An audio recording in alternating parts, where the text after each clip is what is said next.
মাননীয় প্রধানমন্ত্রী, আপনি এখনো প্রধানমন্ত্রী আছেন, আপনি একটা সৎ সাহস থেকে একটা চ্যালেঞ্জ গ্রহণ করেন।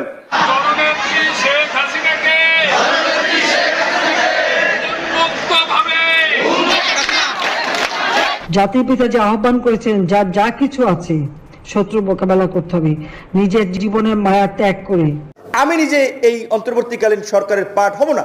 একটা সময় ছিল যখন প্রধানমন্ত্রী শেখ হাসিনার খুব কাছের মানুষ ছিলেন ভিপি নূর। বাংলাদেশের গোয়েন্দা বিভাগের তথ্য অনুসারে গোপনে শেখ হাসিনাকে দেশে ফেরানোর প্রচেষ্টা চালাচ্ছেন ভিপি নূর। হ্যাঁ দর্শক, বিস্তারিত জানতে সাথেই থাকুন। একসময় ভিপি নূর তার মায়ের চেহারা শেখ হাসিনার চেহারার মাঝে খুঁজে পেয়েছিলেন। আমি মাননীয় প্রধানমন্ত্রী এতদিন টিভিতে আমি ওভাবে দেখতে পারিনি, কিন্তু আজকে দেখে আমার মনে হয়েছে যে তার মধ্যে আমার মায়ের চেহারাটা আমি কিছুটা দেখতে পেয়েছি। তবে হঠাৎ তাদের মা ছেলের সম্পর্কের মাঝে কোনো এক অজানা কারণে ফাটল ধরে, যার ফলে শেখ হাসিনা সরকার কোটা আন্দোলনের সময় ভিপি নূরকে গ্রেপ্তার করে রিমান্ড সহ কারাবন্দী করে রাখেন। এরপর 5ই আগস্ট শেখ হাসিনা সরকারের পতনের পর ভিপি নূরকে জামিনের মাধ্যমে মুক্ত করেন সমন্বয়করা। তারপর থেকে তিনি সর্বদাই সমন্বয়ক ও তাদের গঠন করা সরকার ডক্টর ইউনূসের পক্ষ নিয়ে কথা বলতেন। তবে হঠাৎ করেই পাল্টে নিয়েছেন তিনি।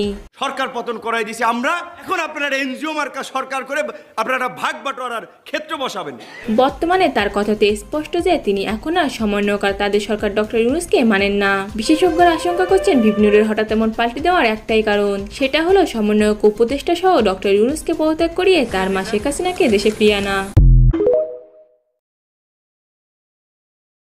বাংলাদেশে যদি শেখ হাসিনা সরকারকে 45 মিনিট টাইম দিয়ে যায়, তাহলে আমরা 15 মিনিটও টাইম আপনাদেরকে দিব না। যদি শ্রমিকদের ভাগ্য নিয়ে কেউ সিনেমিনে খেলতে চান, সে আসিফ মাহমুদ শ্রম উপদেষ্টা হোক আর প্রধান উপদেষ্টা ডক্টর ইউনূস হোক, যেই হোক। আজকে বৈষম্য বিরোধী আন্দোলন হয়েছে, কিন্তু আমরা শ্রমিকরা বৈষম্য প্রতিরোধের আন্দোলন করব। যে আমি স্বাধীন বাংলাদেশের নাগরিক হিসেবে আমি আমার কষ্টের কথা বলবো, আমি আমার অধিকারের কথা বলবো, আমি আমার ন্যায্য দাবির কথা বলবো।